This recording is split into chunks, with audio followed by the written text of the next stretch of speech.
Hello everyone, আসসালামু আলাইকুম। Welcome back to my channel. আজকের এপিসোডে আমি আপনাদের সাথে শেয়ার করব খুবই মজাদার একটা কেকের রেসিপি। আর এই কেকটা চট্টগ্রাম থেকে ঢাকায় নিয়ে গিয়েছিল। অনেকে জিজ্ঞেস করেন কেকটা বাইরে কতক্ষণ ভালো থাকবে। আজকের রেসিপিতে কিন্তু ডিটেলস আকারে বলে দেওয়া হয়েছে, তাই সম্পূর্ণ ভিডিওটি স্কিপ না করে দেখতে থাকুন। প্রথমে আমি কেকের বেসটা তৈরি করে নিব। তার জন্য এখানে শুকনো একটা বাটিতে 5টা ডিম নিয়ে নিয়েছি। আজকে আমি কুসুম আর সাদা অংশ আলাদা করে নেই, এভাবে করে বিট করে নিব। এবার এক পাশে রেখে দিয়ে শুকনো উপকরণগুলো মেপে নিচ্ছি। এখানে একটা চালনিতে আমি 1.5 কাপ পরিমাণ ময়দা নিয়ে নিয়েছি। এখানে আমি তীর ব্র্যান্ডের ময়দাটা ব্যবহার করেছি। আপনারা অবশ্যই তীর ব্র্যান্ডের ময়দাটা ব্যবহার করার চেষ্টা করবেন। এবার দিয়ে নিচ্ছি 3 টেবিল চামচ পরিমাণ কর্নফ্লাওয়ার। ময়দার সাথে কর্নফ্লাওয়ারটা দেওয়ার অবশ্যই চেষ্টা করবেন, এতে করে কেকটা অনেক বেশি সফট হবে। আর অবশ্যই ভালো ব্র্যান্ডের কর্নফ্লাওয়ারটা ব্যবহার করবেন। 1 চা চামচ পরিমাণ বেকিং পাউডার দিয়ে দিয়েছি। 1/4 টিস্পুন পরিমাণ লবণ দিয়ে দিলাম। এবার শুকনো উপকরণটা খুব ভালো মতো করে চেলে নিচ্ছি। শুকনো উপকরণটা খুব ভালো মতো করে চেলে নেওয়ার পর একটা স্প্যাচুলার সাহায্যে শুকনো উপকরণটা মিশিয়ে নিচ্ছি। শুকনো উপকরণটা খুব ভালো মতো করে মিশিয়ে নেওয়া হয়ে গেছে। এবার এক পাশে ডেকে রেখে দিব। এবার আগে থেকে ভেঙে রাখা ডিমগুলো নিয়ে নিয়েছি। একটা ইলেকট্রিক বিটারের সাহায্যে আমি 10 থেকে 15 সেকেন্ড বিট করে নিচ্ছি। বিট করে নেওয়ার পর এবার দিয়ে দিচ্ছি চিনি। এখানে আমি 1 কাপ পরিমাণ চিনি নিয়ে নিয়েছি। অল্প পরিমাণ চিনি দিয়ে আবারও ইলেকট্রিক বিটারের সাহায্যে মিডিয়াম স্পিডে বিট করে নিব 2 থেকে 3 মিনিট। অবশ্যই কিন্তু মিডিয়াম স্পিডে বিট করবেন। কেক তৈরি করার সময় ঠান্ডা ডিম দিয়ে কখনো কেক তৈরি করবেন না। নর্মাল ডিম দিয়ে কিন্তু কেক তৈরি করা হয়, এটা কিন্তু আমি সব সময় ভিডিওতে বলে থাকি। আমি 2 থেকে 3 মিনিট বিট করার পর ডিমের ফর্মটা কিন্তু এরকমই হয়েছে। এবার আমি আবারও চিনি অ্যাড করব। বাকি চিনিটা দিয়ে আবারও বিট করে নিব যতক্ষণ না পর্যন্ত চিনির দানাটা মেল্ট হয়ে যাচ্ছে। যারা আমার চ্যানেলে নতুন এসেছেন প্লিজ সাবস্ক্রাইব করার জন্য অনুরোধ রইল। সাথে থাকা বেল আইকনটি ক্লিক করবেন, এতে করে আমি কোনো রেসিপি আপলোড করলে আপনারা সাথে সাথে নোটিফিকেশন পেয়ে ভিডিওটি সবার আগে দেখতে পারেন। আপনাদের সাথে কথা বলতে বলতে ডিমের ফোমটা হয়ে এসেছে। এই ডিমের ফোমটা দিয়ে কোনো কিছু লিখলে লেখাটার সাথে সাথে মুছে না যাইলে তাহলে বুঝতে পারবেন ডিমের ফোমটা পারফেক্ট হয়েছে। এবার দিয়ে দিচ্ছি 1/2 চা চামচ পরিমাণ অরেঞ্জের খোসা। আমি অরেঞ্জ কেক তৈরি করব, তার জন্য এখানে আমি অরেঞ্জের খোসা দিয়ে দিলাম 1/2 চা চামচ পরিমাণ। অরেঞ্জ ইমালশন দিয়ে নিয়েছি 1 চা চামচ পরিমাণ। 3 টেবিল চামচ পরিমাণ রান্নার সয়াবিন তেল দিয়ে দিয়েছি। এবার আবারও একটু বিট করে নিব। এই পর্যায়ে আমি সামান্য পরিমাণ ফুড কালার ইউজ করব, তার জন্য আমি সামান্য পরিমাণ ফুড কালার দিয়ে দিয়েছি। আপনারা চাইলে স্কিপ করতে পারেন। আবারও সব কিছু একত্রে ভালোভাবে করে বিট করে মিশিয়ে নিচ্ছি। এটা কিন্তু অতিরিক্ত বিট করা যাবে না। সব কিছু ভালোভাবে বিট করে নেওয়ার পর আমি বিটারটা সরিয়ে নিয়েছি। এবার আগে থেকে চেলে রাখা শুকনো উপকরণগুলো আমি আরেকবার চেলে দিয়ে দিব, এতে করে কেকটা অনেক বেশি ভালো হয়। এখানে আমি একটা মালটার রস নিয়ে নিয়েছি। এখানে 1/3 কাপ পরিমাণ আছে। এবার আমি অল্প পরিমাণ শুকনো উপকরণ আর অল্প পরিমাণ অরেঞ্জ জুস দিয়ে আমি একটা হ্যান্ড হুইস্কের সাহায্যে শুকনো উপকরণটা খুব ভালো মতো করে মিশিয়ে নিচ্ছি। অরেঞ্জ কেকের ক্ষেত্রে কিন্তু মালটার রসটা দিলে কিন্তু খেতে কিন্তু অসাধারণ হয়ে থাকে। এই জন্য বলেছি আজকের কেকটা কিন্তু অনেক বেশি স্পেশাল। আর আজকের কেকে কিন্তু আমি পেস্ট্রি ক্রিমও ইউজ করেছি এই কেকের লেয়ারে। আবারও শুকনো উপকরণগুলো দিয়ে দিলাম। ফোল্ডিং মেথডে আমি শুকনো উপকরণটা মিশিয়ে নিচ্ছি, যেরকম ঠিক আপনারা স্ক্রিনে দেখতে পাচ্ছেন। আপনাদের হাতের কাছে মালটা না থাকলে এখানে কিন্তু কমলার জুসটাও দিতে পারেন। আবারও শুকনো উপকরণগুলো চেলে নিয়েছি। আমি এখানে শুকনো উপকরণটা 2 থেকে 3 বার করে চেলে নিব। এভাবে করে হ্যান্ড হুইস্কের সাহায্যে গুঁড়িয়ে গুঁড়িয়ে মিশিয়ে নিয়েছি। স্প্যাচুলার সাহায্যে আমি আরেকটু মিশিয়ে নিচ্ছি। এখানে কোনো ধরনের লাম্পস আছে কি না আমি দেখে নিচ্ছি, আর ব্যাটারের ঘনত্ব কীরকম হবে আমি আপনাদেরকে দেখিয়ে দিচ্ছি। এই পর্যায়ে আমি ইলেকট্রিক ওভেনটা প্রিহিট করতে দিয়ে দিয়েছি 10 মিনিটের জন্য 160 ডিগ্রিতে। এবার সম্পূর্ণ ব্যাটারটা আমি একটা 10 ইঞ্চি মল্টে নিয়ে নিলাম।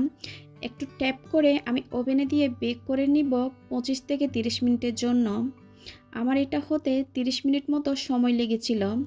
এখনও গরম আছে। আপনারা চাইলে এই কেকটা চুলায় দিয়েও বেক করে নিতে পারেন। আমার অনেকগুলা কেকের রেসিপি আছে চুলায় কিভাবে কেকটা বেক করবেন। আর এই ক্রিমের রেসিপিটা যদি আপনারা দেখতে চান, আমার চ্যানেলে গিয়ে দেখে নিতে পারেন কিভাবে পারফেক্টভাবে ক্রিমটা তৈরি করবেন। আজকের ভিডিওতে দেখানো হয় নাই, ভিডিওটা অনেক বেশি বড় হয়ে যাচ্ছে তার জন্য। এখানে আগে থেকে আমি কিছুটা পেস্ট্রি ক্রিম তৈরি করে রেখেছি। এভাবে করে র্যাপিং পেপার দিয়ে আমি ঢেকে রেখে দিয়েছি ঠান্ডা হওয়ার জন্য। এবার একটা চামচের সাহায্যে আমি একটু দেখিয়ে দিচ্ছি কীরকম হয়েছে পেস্ট্রি ক্রিমটা। আর এটা যদি আপনারা রেসিপি দেখতে চান তাহলে কমেন্ট সেকশনে গিয়ে কমেন্ট করতে পারেন। অরেঞ্জ কেকের ক্ষেত্রে কিন্তু এই ফিলিংটা ব্যবহার করতে হয়। এবার একটা বোর্ড নিয়ে নিয়েছি, বোর্ডে সামান্য পরিমাণ ক্রিম দিয়ে আমি কেকের একটা লেয়ার বসিয়ে দিয়েছি। আমি এই কেকটা 2টা লেয়ারে ভাগ করে নিয়েছি। কেকটা বেক করেছিলাম 10 ইঞ্চি মোল্ডে, আর আমি এখানে বোর্ড নিয়েছি 12 ইঞ্চি। এবার সুগার সিরাপ ব্রাশ করে দিচ্ছি। আজকের কেকে কিন্তু আমি দুধ ব্যবহার করছি না, সুগার সিরাপ ব্যবহার করছি। এখানে আমি হাফ কাপ পানির সাথে 3 টেবিল চামচ চিনি মিশিয়ে সুগার সিরাপটা তৈরি করে নিয়েছি। এবার ব্রাশের সাহায্যে আমি সুগার সিরাপটা দিয়ে নিচ্ছি। খুব ভালো মতো করে সুগার সিরাপটা দিয়ে নেওয়ার পর এবার আমি ক্রিম দিয়ে নিব। ক্রিমটা আপনারা আপনাদের পছন্দ অনুযায়ী কম বেশি করে নিতে পারেন। আবার কিন্তু কেকের চেয়ে ক্রিমটা বেশি হলেই অত একটা খেতে ভালো লাগে না। আমি পরিমাণ মতো ক্রিম দিয়ে নিয়েছি। এবার প্যালেট নাইফের সাহায্যে ক্রিমটা চারিপাশে ছড়িয়ে দিব। চারিপাশে ক্রিমটা দিয়ে দেওয়ার পর এবার পেস্ট্রি ক্রিমটা দিয়ে দিব। এই পেস্ট্রি ক্রিমটা আপনারা কম বেশি দিয়ে নিতে পারেন, আমি একটু বেশি পরিমাণ দিয়ে নিচ্ছি। এবার প্যালেট নাইফের সাহায্যে পেস্ট্রি ক্রিমটা চারিপাশে ছড়িয়ে দিব।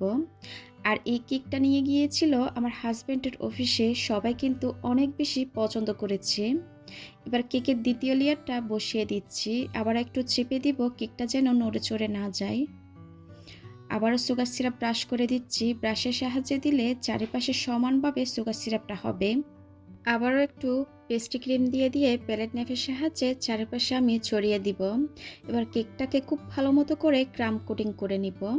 আর এই কেকটা নিয়ে গিয়েছিল চট্টগ্রাম থেকে ঢাকায়। আর অনেকে জিজ্ঞেস করেন কেকটা নষ্ট হবে কি না বা ক্রিমটা গলে যাবে কি না। এই কেকটা যেরকম নিয়ে গিয়েছিল কিন্তু ওইরকমই ছিল, একদমই নষ্ট হয়ে যায় নাই। অনেকে জিজ্ঞেস করেন তাই আজকে বলে দিলাম। এবার অল্প পরিমাণ ক্রিম দিয়ে কেকটাকে আমি খুব ভালো মতো করে ক্রাম কোটিং করে নিচ্ছি। আমি সবসময় কিন্তু ক্রাম কোটিংটা করি।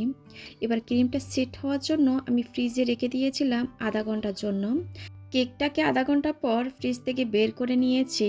আবারও আমি ক্রিম দিয়ে নিব। প্যালেট নাইফের সাহায্যে ক্রিমটা আমি দিয়ে নিচ্ছি। খুব ভালো মতো করে কেকের চারপাশে আমি ক্রিমটা দিয়ে নিয়েছি। এবার উপরের লেয়ারও ক্রিম দিয়ে নিব। কেকটা খুব ভালো মতো করে ডেকোরেশন করার পর আমি 4 থেকে 5 ঘন্টা মতো ফ্রিজে রেখে নিয়ে সেট করে নিয়েছি। তারপর এই কেকটা চট্টগ্রাম থেকে ঢাকায় নিয়ে গিয়েছিলাম। প্যালেট নাইফের সাহায্যে ক্রিমটা আমি খুব ভালো মতো করে চারিপাশে ছড়িয়ে দিব। কেকটাকে স্মুথ একটা ফিনিশিং দেওয়ার জন্য আমি এইরকম একটা স্ক্রাপার ব্যবহার করেছি। স্ক্রাপার সাহায্যে অতিরিক্ত ক্রিমটা নিয়ে নেওয়ার পর প্যালেট নাইফের সাহায্যে স্মুথ করে নিচ্ছি।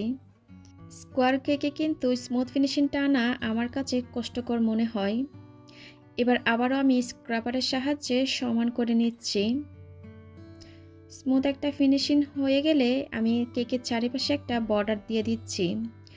এটা একটা 2D নজেল দিয়ে আমি চারিপাশে একটা বর্ডার দিয়ে দিব। কেকটা কিন্তু খুবই সিম্পল একটা কেক।